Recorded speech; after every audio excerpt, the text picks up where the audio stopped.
especially inspired by Ellen G. White. Thank you so much. Pastor Roger, over to you. Thank you so much, and thank you for this privilege. I want to thank God for this privilege for being once again with you. And today, as was mentioned, we're just going to try to find the highlights of and a recap on chapters 1 to 63 of the book Patriarchs and Prophets. And as we do, I would like to actually share my screen.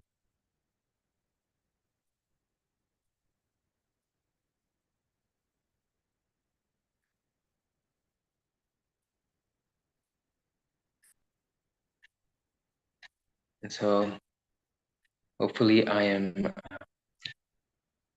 will be able to share my screen with you.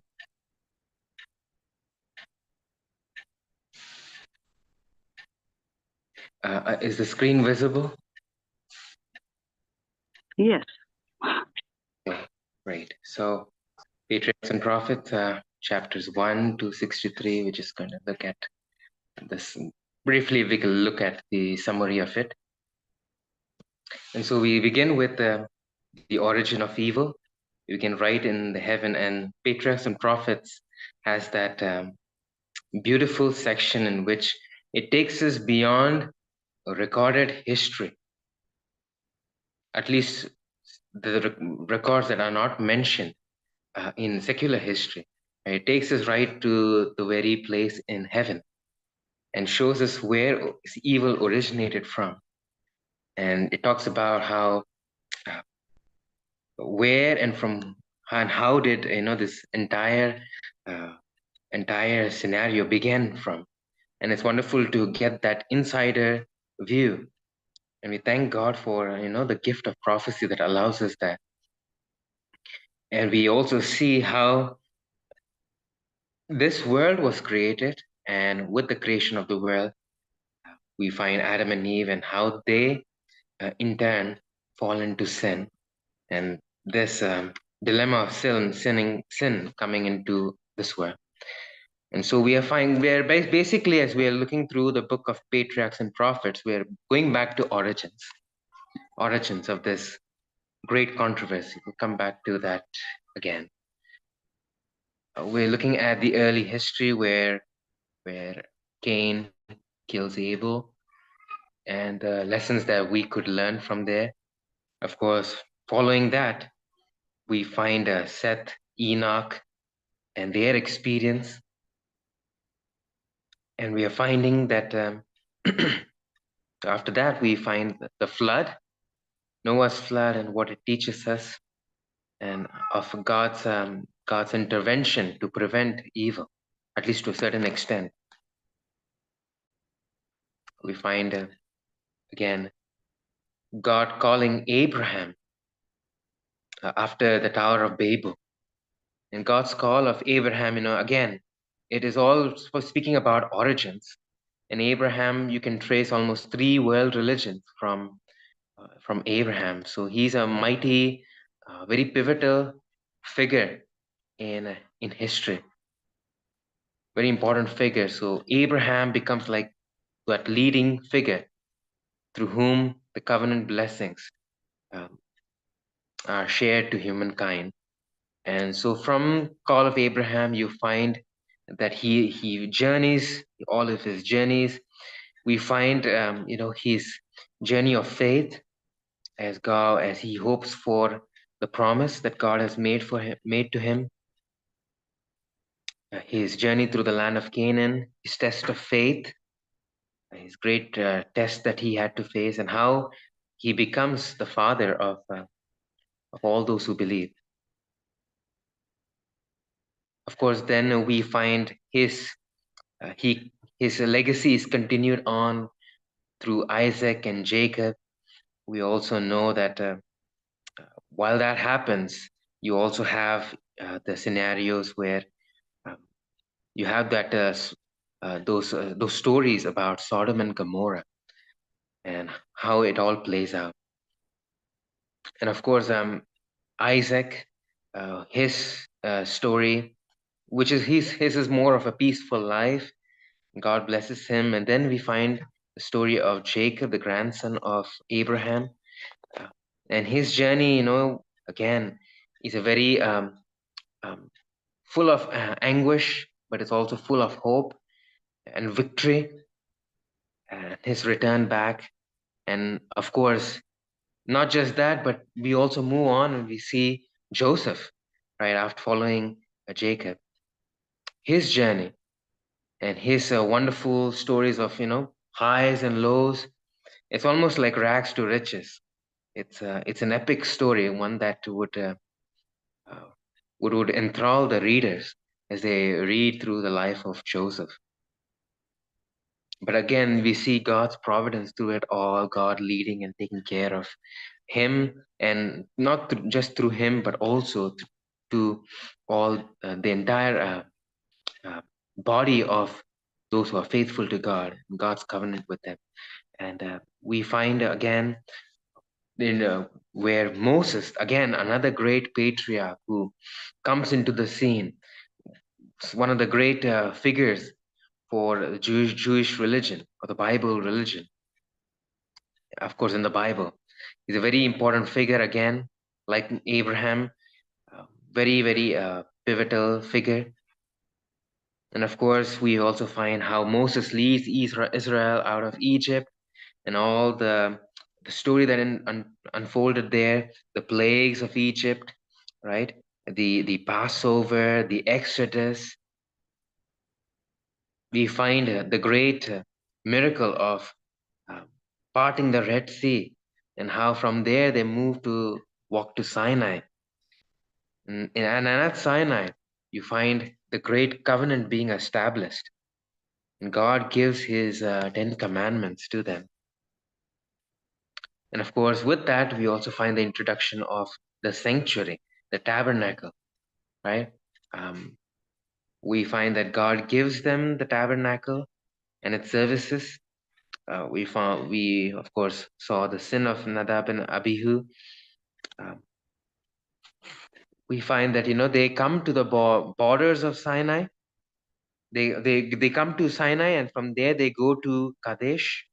They were at the borders of Canaan.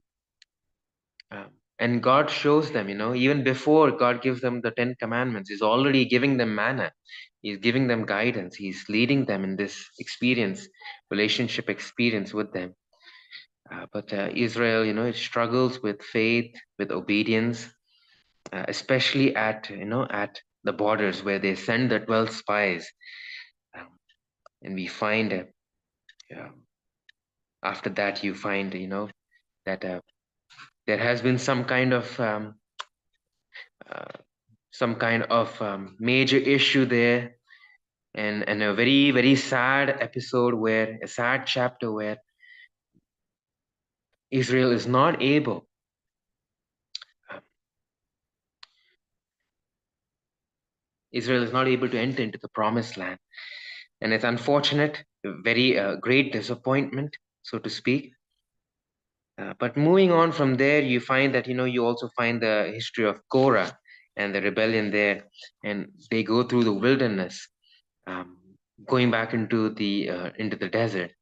We find the smitten rock where Moses strikes the rock twice. You find the journey around Edom, uh, and of course they come back again after 40 years. Come back again, and this time they don't come the same route that they did the last time. They come from a different route. They conquer the land of Bashan, which is like to the east of Jordan. We find again, the story of Balaam and how he entices them to sin when they are coming. And this happens, the story of Balaam happens most likely uh, when they are coming back the second time to take second time to enter the land of Canaan. And there's of course apostasy at the very borders once again, right, with immorality. And it's sad, but God still, has great hopes on them, and God does not give up on them. God, the law is repeated, right? Deuteronomy. law is repeated. Moses dies, and with the death of Moses, there comes another great patriarch, Joshua. And Joshua again leads um, the people into promised land. And of course, God's promises begins to be fulfilled. And we're finding that there is the fall of Jericho. Then we find the blessings and the curses, right, that I mentioned. Of course, the story of the Gibeonites, how they trick and ask for an alliance with the nation of Israel. And of course, after they have conquered, now after as they are conquering, that the land is being divided. Last verse of Joshua, um, the words that he speaks, and he asks them, "Me as for me and my house, we will serve the Lord." And so you're finding all these wonderful themes, right? And after that, God's certain injunctions on tithes and offerings, care for the poor, the annual feast. And then we move into a phase where you find the judges, the period of the judges, and it culminates in the appearance of Samuel. So you find judges like Deborah, judges like Gideon. You find Samson, and all these judges who basically they were like people who would lead out in the battles of the Lord. They were once like almost like um, God's heroes when time demanded it. And then comes Samuel, the child Samuel, and he's another great patriarch of the Bible who becomes a very important, very influential figure for the nation of Israel. Very important figure.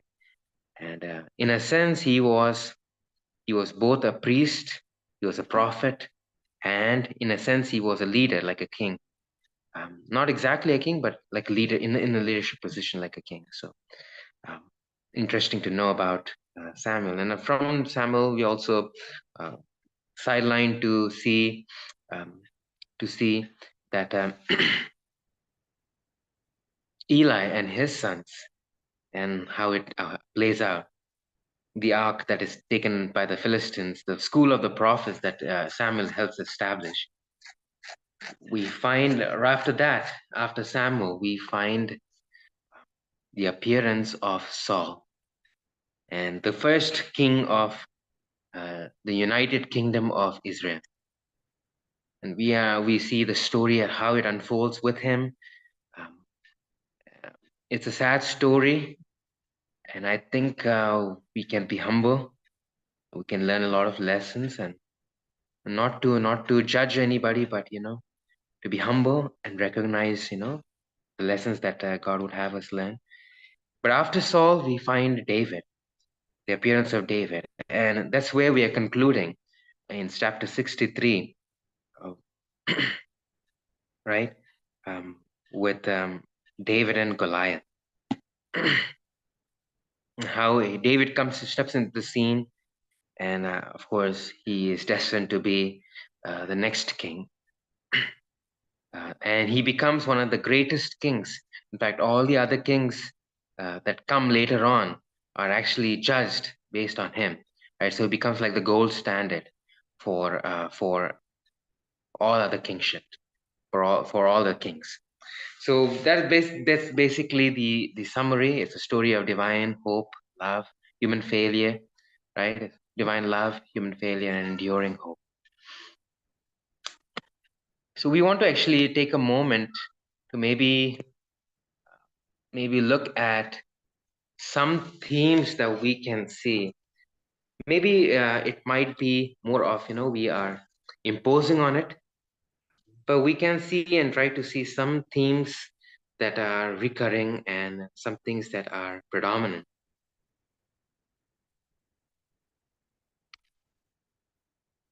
The first of all, when we look at some of the themes that we can look, of course, there are many themes that we can glean from the book Patriarchs and Prophets, but we just maybe want to um, try to see if there are certain motives that are here in this book. And as I tried to see it, as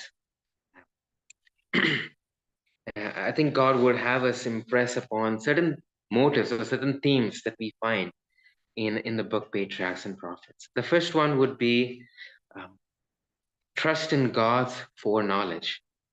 So God has a foreknowledge. God knows the future. He knows it very well. And with that knowledge of the foreknowledge, since God knows the future, He knows what's best. And I guess that I'm just sharing all this casually with you. Uh, since God knows the future, it calls for us to trust in His, in His leadership, in His foreknowledge, in His guidance. You find that when Jesus was exalted in heaven,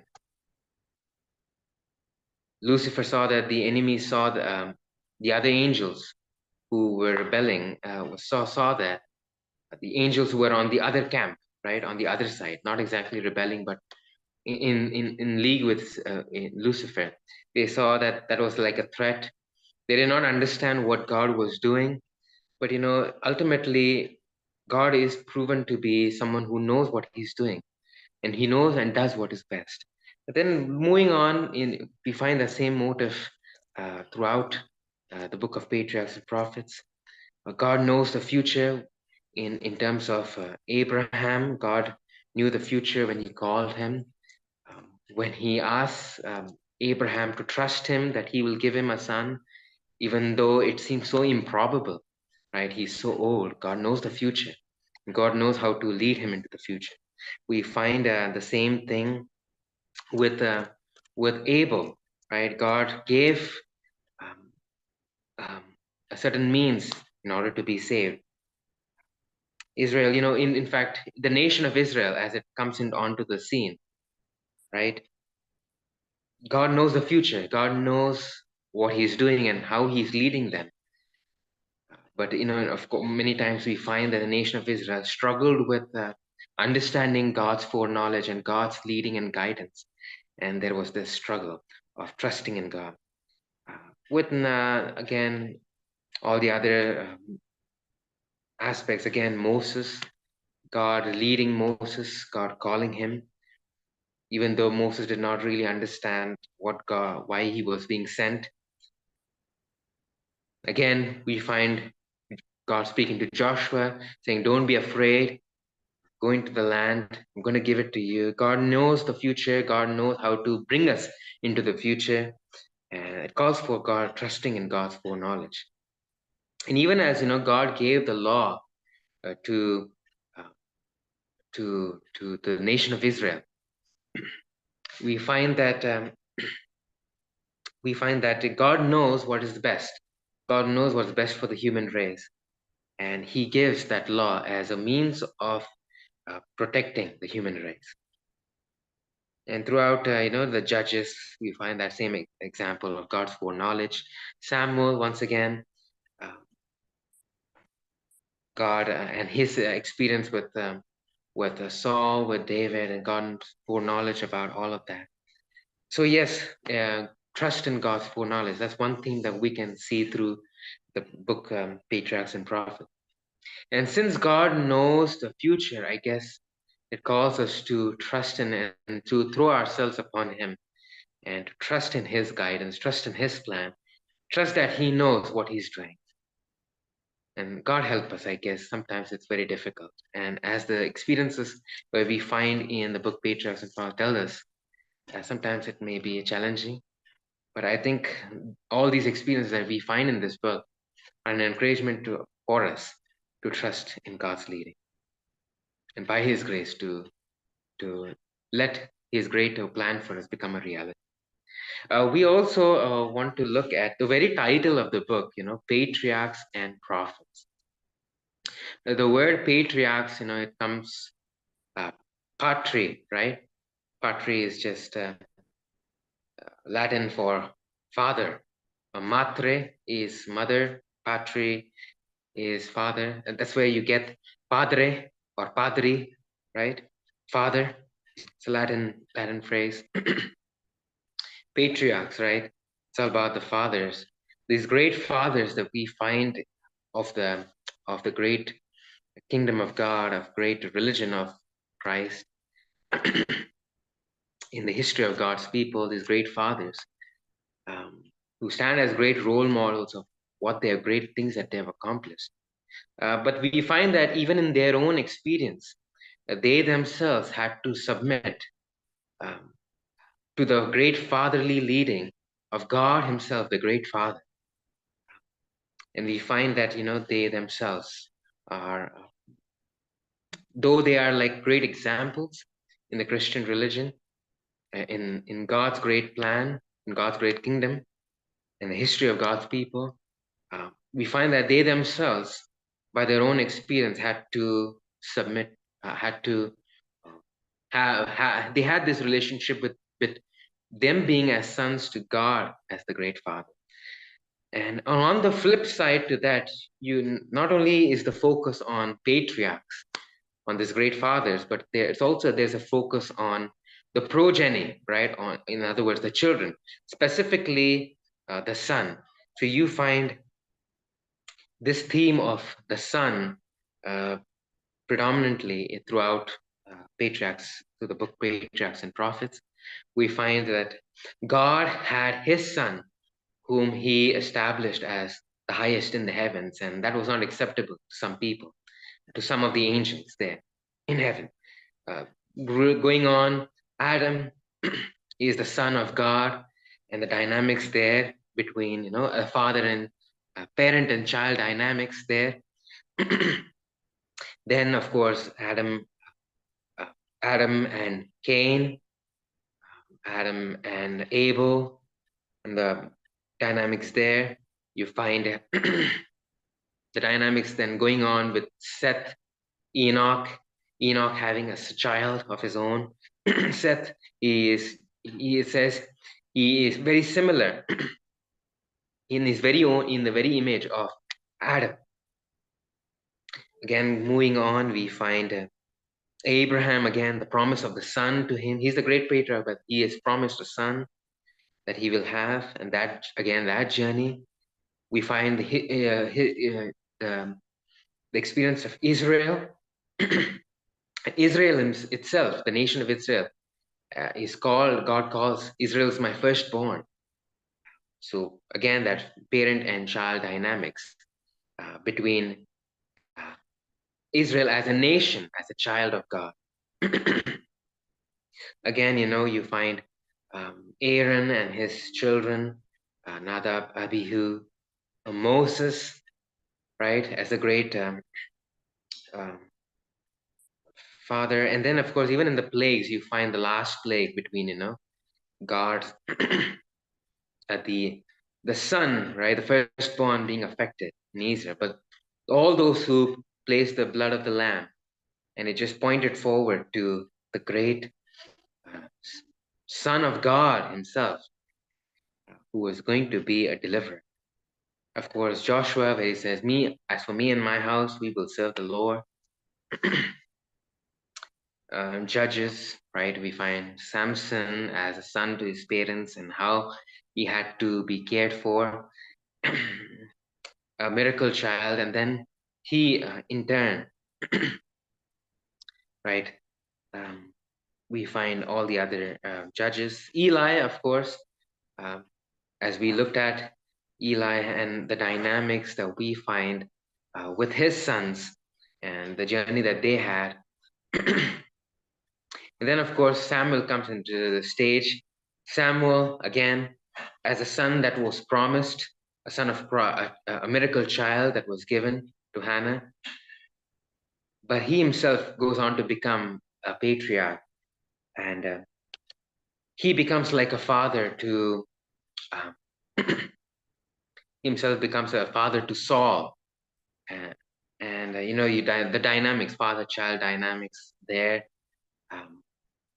And of course, it's not just about patriarchs as in biological descent, but also, those who are in fatherly possessions. And of course, you also find in the end David, the son of Jesse, and then he becomes the patriarch. And of course, the son of David becomes a very important title that later on plays out. And ultimately, it's all pointing out this father-child, parent-child dynamics, all pointing out to God and his people, God the great Father and his people, the dynamics between them, and how it all plays out, and how God the great is the father of, as the great father of Jesus, and as Jesus as the Son of God, and how God sends his Son to be the great deliverance. And we find this great controversy theme playing out, forces of good and evil playing out, right, in this book.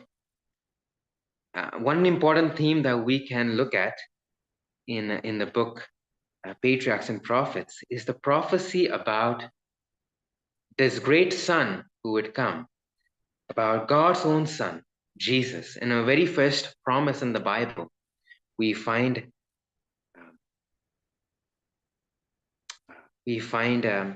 Jesus, right? The seed of the woman would come.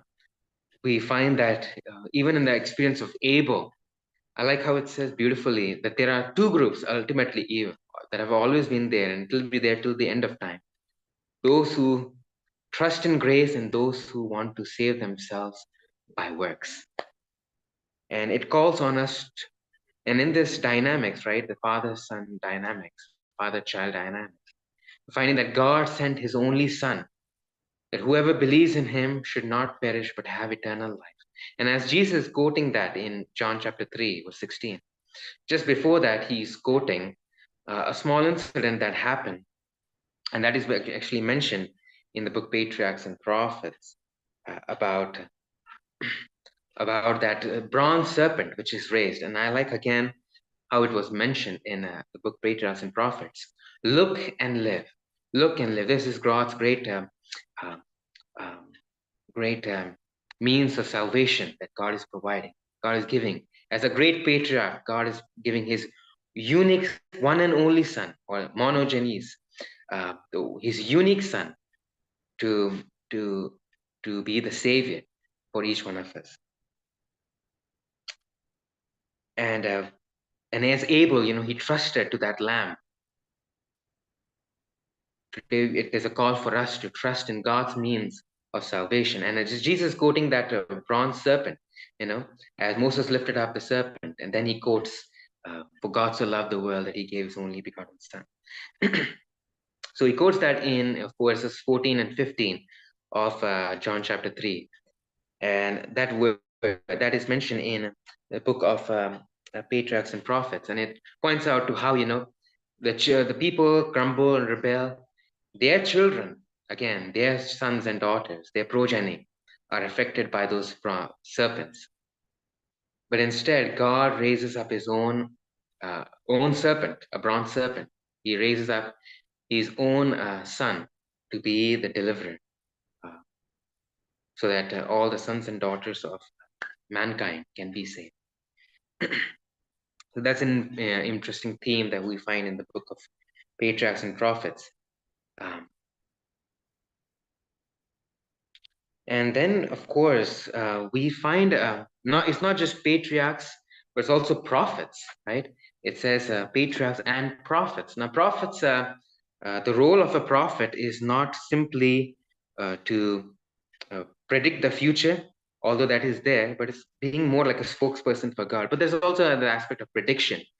And we are finding that Abraham was a prophet. All the other prophet, David was a prophet, right? God himself, in that prophesying about the coming of Jesus in the very beginning, first promise. So all that dynamics, and we are promised that, in the latter days, the gift of prophecy is again manifested in God's people. He'll pour out his spirit on all flesh. Your sons and daughters will prophesy. And of course, the one last theme that we find is, of course, that God is love. And that is the very first sentence of the book, Patriarchs and Prophets. God is love. And that is the great theme. As God the Father, as God a parent, he is love, and he exhibits love to us in a very unique way. not just in a very casual, formal way, love, but as a love as a parent, as a father, is genuinely interested. And it's basically a vindication. The entire book is like a vindication of God's love and of this unfolding of God's love in individual lives. We also will find, certain election. We find that, Christ is elected to be supreme in heaven, and that is not acceptable to some angels. We find Abel, his offering is selected. Abraham is selected out of everybody else to be the progenitor. Israel is selected specifically among all the other nations, even though there was nothing in them. Aaron is selected to be the priest. Moses is selected specifically for a task. Joshua, among the judges, Eli is selected. Samuel is selected. Saul, and then of course David himself is selected to be the king. So we find this theme of election, and I hope that we'll understand that in God's great love, God elects us for greatness. So let's bow our heads and we will pray. Dear Father in heaven, we want to thank you for your love and for the lessons that we can glean from the book of Patriarchs and Prophets. I want to thank you for the gift of prophecy through which we have received this book. Thank you for the greatness that you have destined us to by your election, not because we're worthy, but because of your love. Today we look to Jesus and we place our trust on him. I pray that we would not perish, but have eternal life. In Jesus'